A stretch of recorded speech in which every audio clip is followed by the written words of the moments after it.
दोस्तों के सरकारी योजना में आप सभी का हार्दिक स्वागत है। दोस्तों, आज हम फिर उपस्थित हैं एक नई वीडियो के साथ और आज इस वीडियो में हम बात करेंगे प्रधानमंत्री श्रम योगी मानधन योजना।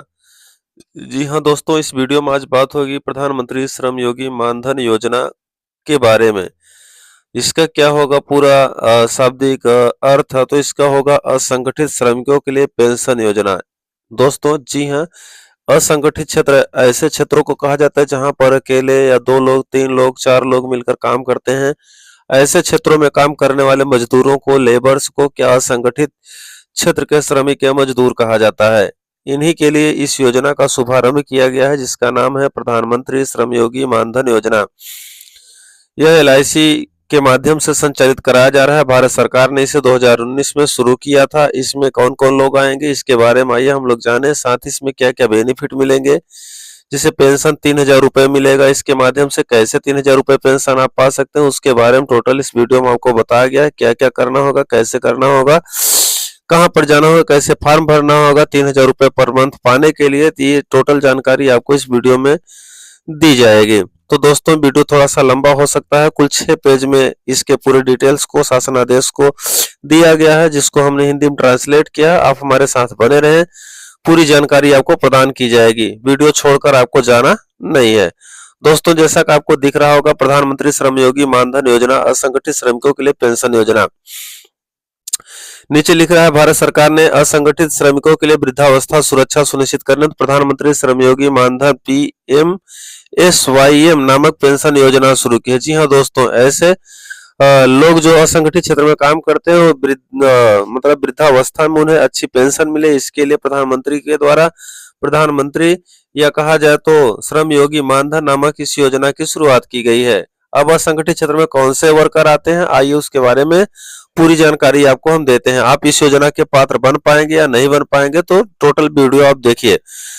असंगठित क्षेत्र के वे कामगार जो ज्यादातर घर से काम करने वाले, रेहड़ी पटरी वाले, मिड डे मील वर्कर, सिर पर बोझा ढोने वाले, ईंट भट्ठा मजदूर, मोची, कूड़ा बीनने वाले, घरेलू कामकाज करने वाले, धोबी, रिक्शा चालक, भूमिहीन परिवार, भूमिहीन मजदूर, खुद का खाता रखने वाले, कृषि मजदूर, निर्माण मजदूर, बीड़ी मजदूर, हथकरघा मजदूर, चमड़ा मजदूर, ऑडियो विजुअल कामगार और इसी तरह के अन्य व्यवसायों में लगे हुए जिनकी मासिक आय 15,000 रुपए प्रतिमाह या उससे कम है, वे 18 से 40 वर्ष की आयु वर्ग के हैं। उन्हें नई पेंशन योजना एनपीएस कर्मचारी राज्य बीमा निगम, एनपीएस कर्मचारी राज्य बीमा निगम, ईएसआईसी योजना या भविष्य निधि संगठन ईपीएफओ के तहत कवर नहीं किया जाना चाहिए। इसके अलावा उन्हें आयकर दाता नहीं होना चाहिए। अगर आपको ईपीएफ नहीं मिलता है, ईएसआई का लाभ नहीं मिलता है, तो आप इस योजना में जुड़ सकते हैं और इसका लाभ ले सकते हैं। पीएमएसवाई की विशेषताएं अर्थात प्रधानमंत्री श्रमयोगी मानधन की विशेषताएं। यह एक स्वैच्छिक और अंशदायी पेंशन योजना है जिसके तहत ग्राहक को निम्नलिखित लाभ प्राप्त होंगे। अगर आप इसमें फॉर्म भर करके पैसा जमा करते हैं तो आपको क्या क्या लाभ होंगे, आइए जानते हैं। पहला, न्यूनतम सुनिश्चित पेंशन। प्रधानमंत्री श्रमयोगी मानधन के अंतर्गत प्रत्येक ग्राहक को 60 वर्ष की आयु प्राप्त करने के बाद 3,000 रुपए प्रतिमाह की न्यूनतम सुनिश्चित पेंशन प्राप्त होगी। अगर आप लगातार इसमें बने हैं, जुड़े हैं, तो आपको क्या करना है, 60 वर्ष की जब आपकी उम्र हो जाएगी तो आपको 3,000 रुपए प्रतिमाह पेंशन दिया जाएगा। दूसरा, इसमें क्या फायदा होगा, पारिवारिक पेंशन। पेंशन प्राप्ति के दौरान यदि अंशदाता की मृत्यु हो जाती है तो लाभार्थी पति पत्नी को पारिवारिक पेंशन के रूप में लाभार्थी द्वारा प्राप्त पेंशन का 50% प्राप्त करने का अधिकार होगा। पारिवारिक पेंशन केवल पति पत्नी को ही लागू होगी। अगर 3,000 रुपए पर मंथ अगर मिल रहा है किसी व्यक्ति को और उसकी मृत्यु हो जाती है पेंशन पाने के दौरान, तो उसकी पत्नी को 1,500 रुपए प्रति महीना जो है पेंशन प्राप्त होगा, मतलब 50% उसे पाने का अधिकार होगा। यह था पहला स्लाइड। आइए दूसरे पेज पर हम लोग चलते हैं। यदि किसी लाभार्थी ने नियमित अंशदान दिया है और किसी कारणवश उसकी मृत्यु हो जाती है तो 60 वर्ष की आयु से पहले तो उसके जीवन साथी नियमित अंशदान का भुगतान करके योजना में शामिल होने और उसे जारी रखने का हकदार होंगे, अथवा निकासी और निकासी के प्रावधानों के अनुसार योजना से बाहर निकल सकता है। अगर कोई व्यक्ति इसमें अपना नामांकन कराया है और उसकी मृत्यु हो जाती है 60 वर्ष से पहले, तो इसे चालू करने के लिए उसके परिवार वाले या उसकी पत्नी, उसके बच्चे इसे जो चालू कर सकते हैं, भुगतान कर सकते हैं, 60 वर्ष के बाद पेंशन का लाभ ले सकते हैं। अगर ऐसा नहीं कर पाते हैं और पैसा अपना निकालना चाहते हैं श्रमयोगी मानधन से, तो उससे बाहर भी आप निकल सकते हैं, आपका पैसा वापस हो जाएगा। अगला है अभिदाता द्वारा अंशदान। प्रधानमंत्री श्रमयोगी मानधन में अभिदाता का अंशदान उसके बचत बैंक खाते, जनधन खाते से ऑटो डेबिट सुविधा के माध्यम से किया जाएगा। अभिदाता को प्रधानमंत्री श्रमयोगी मानधन में शामिल होने की आयु से 60 वर्ष की आयु तक निर्धारित अंशदान राशि का अंशदान करना आवश्यक है। प्रवेश आयु के अनुसार मासिक अंशदान का विवरण दर्शाने वाला चार्ट इस प्रकार है। आप किस उम्र में हैं और कितना आपको अंशदान जमा करना होगा, कितना सरकार जमा करेगी, कितना टोटल आपको लाभ मिलेगा, इसके बारे में पूरी जानकारी यहाँ पर दी गई है। आइए देखते हैं प्रवेश की आयु, कितने वर्ष में आप इसमें प्रवेश करेंगे तो कितना आपको पेमेंट करना होगा। प्रवेश आयु है, दूसरा कॉलम है सेवानिवृत्ति आयु, तीसरा है सदस्य का मासिक अंशदान रुपया, चौथा है केंद्र सरकार का मासिक अंशदान रुपया, छठा है आपका कुल मासिक अंशदान रुपया। प्रवेश की आयु अगर 18 वर्ष है, अगर आपकी उम्र 18 वर्ष है तो सेवानिवृत्ति आयु 60 वर्ष। सबके लिए सेवानिवृत्ति आयु 60 वर्ष ही रखा गया, क्योंकि कोई भी मजदूर 60 वर्ष में रिटायर हो जाता है, उसके बारे में यहाँ पर जानकारी दी गई है। अगर आपकी उम्र 18 वर्ष है तो आपको 55 रुपए पर महीना जमा करना होगा। केंद्र सरकार भी आपके खाते में पर महीना 55 रुपए जमा करेगी। इस तरीके से कुल महीने में 110 रुपए जमा होंगे। उसी तरीके से 19 वर्ष जिनकी उम्र है 19 वर्ष जिनकी उम्र है उनको 58 रुपए, यहाँ पर कुल 116 रुपए। 20 रुपए में अगर है 20 वर्ष में अगर आपकी उम्र है तो आपको 61 रुपए जमा करने होंगे।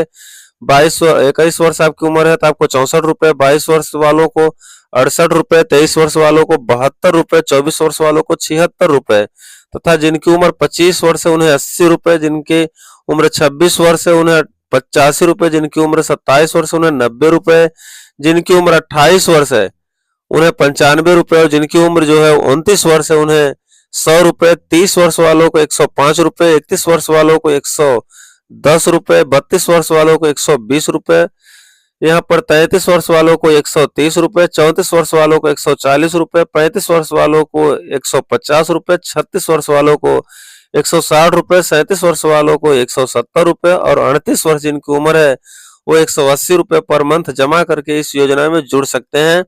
जितना आप जमा करेंगे पर मंथ अपने अकाउंट्स में, उतना ही केंद्र सरकार के द्वारा भी आपके अकाउंट में जमा कराया जाएगा। जब आपकी उम्र 60 वर्ष हो जाएगी तो आपको 3000 रुपए पर मंथ पेंशन दिया जाएगा।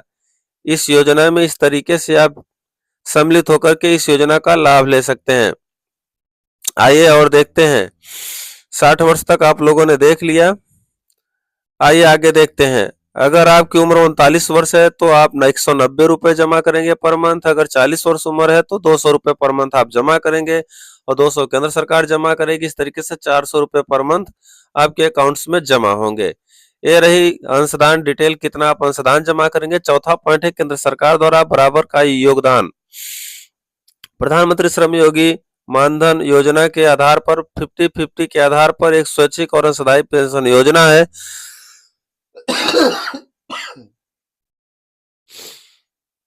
जहां लाभार्थी द्वारा चौथा पॉइंट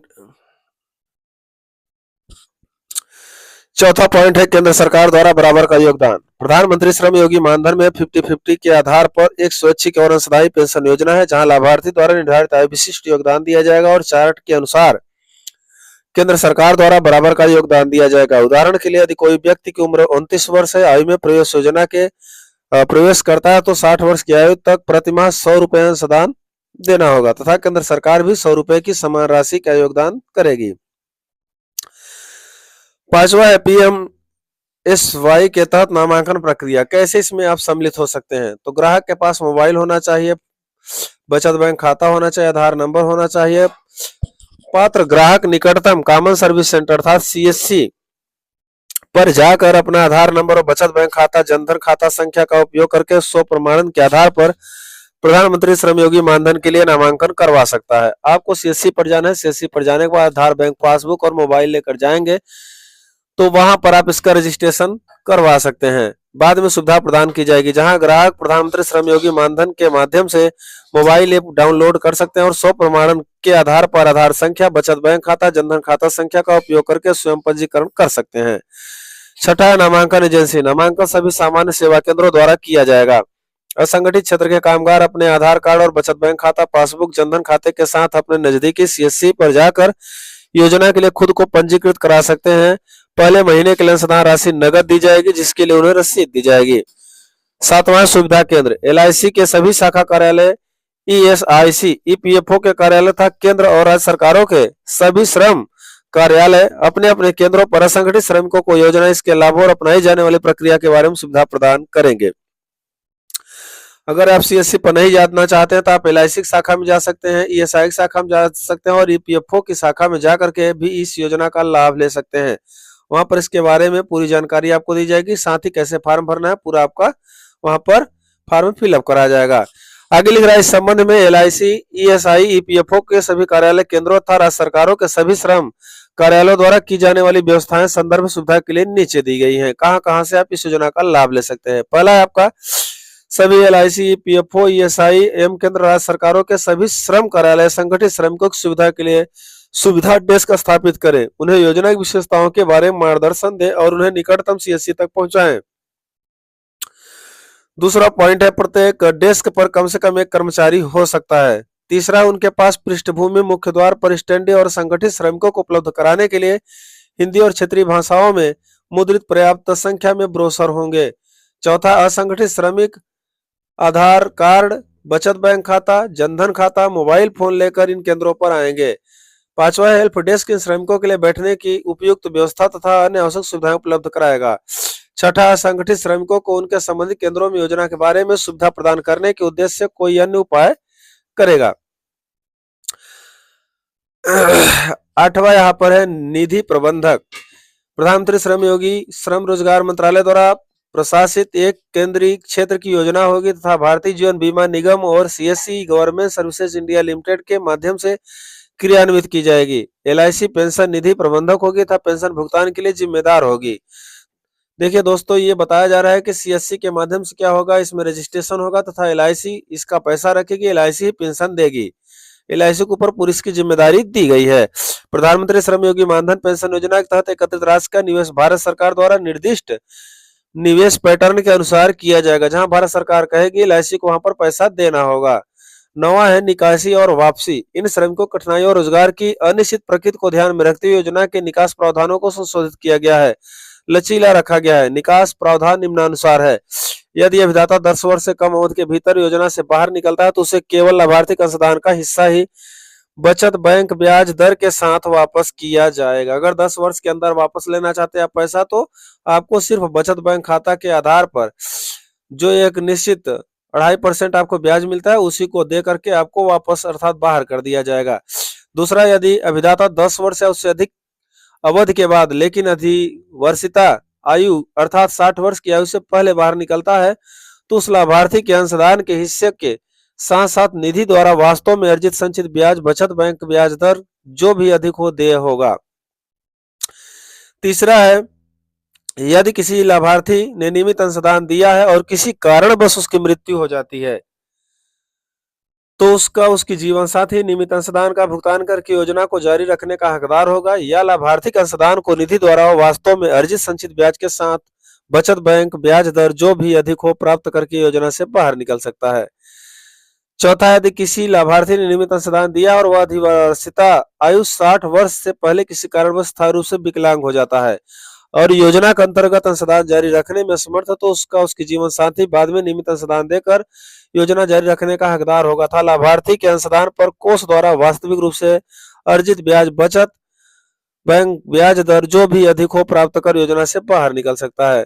पांचवा है, अभिदाता द्वारा उसके पति पत्नी की मृत्यु के बाद संपूर्ण धनराशि वापस निधि में जमा कर दी जाएगी। अर्थात पति पत्नी दोनों की अगर मृत्यु हो जाती है तो किसी को भी इसका फायदा नहीं मिलेगा और इससे जो है निधि में ही जमा करा लिया जाएगा। छठा है, कोई अन्य निकास प्रावधान जैसा कि एनएसएसबी की सलाह पर सरकार द्वारा तय किया जा सकता है। सरकार जो है इस पर अन्य काम कर सकती है। अंशदान में चूक, यदि किसी अभिदाता ने लगातार अंशदान का भुगतान नहीं किया है तो उसे सरकार द्वारा निर्धारित दंड शुल्क यदि कोई हो के साथ संपूर्ण बकाया राशि का भुगतान करके अपने अंशदान को नियमित करने की अनुमति दी जाएगी। बढ़ावा पेंशन भुगतान। पेंशन कैसे मिलेगा ये समझते हैं। जब एक बार लाभार्थी 18 से 40 वर्ष की आयु में योजना में शामिल हो जाता है तो लाभार्थी को 60 वर्ष की आयु तक अंशदान जमा करना होता है। 60 वर्ष की आयु प्राप्त करने पर ग्राहक को पारिवारिक पेंशन के लाभ के साथ 3000 रुपए की सुनिश्चित मासिक पेंशन मिलेगी।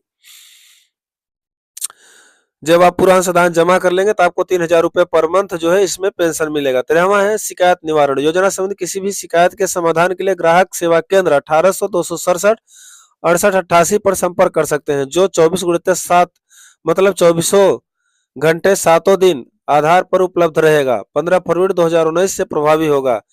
वेब पोर्टल ऐप पर भी शिकायत दर्ज करने की सुविधा होगी। 14 संदेश और स्पष्टीकरण।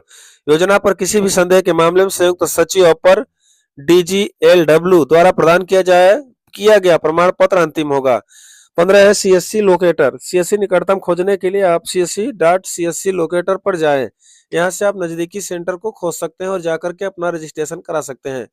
दोस्तों तो ये रही जो है 3000 रुपए पर मंथ प्राप्त करने के लिए पेंशन स्कीम, जो कि असंगठित क्षेत्र के श्रमिकों के लिए सरकार द्वारा जारी किया गया है। इसमें आप सम्मिलित होकर के लाभ ले सकते हैं और 3000 रुपए पर मंथ जो है पेंशन के हकदार हो सकते हैं। इसमें जो सम्मिलित होना चाहते हैं उनकी उम्र 18 से 40 वर्ष होनी चाहिए। इसमें जितना अंशदान आप जमा करेंगे उतना ही अंशदान सरकार द्वारा जमा किया जाएगा। जब आप 60 वर्ष के हो जाएंगे तो आपको 3000 रुपए पर मंथ पेंशन मिलेगी। ये थी श्रम योगी मानधन योजना, जिसके माध्यम से आप इस योजना में सम्मिलित हो सकते हैं। वह CSC पर जाना है या LIC केंद्र पर जाना है या श्रमिक कार्यालय पर जाना है, वहां से आप फॉर्म को फिलअप करा सकते हैं तथा अपना अंशदान जमा करके आप इस योजना में शामिल हो सकते हैं। दोस्तों आज की वीडियो में बस इतना ही। मिलते हैं फिर एक नई वीडियो के साथ। तब तक के लिए जय हिंद, जय भारत, वंदे मातरम।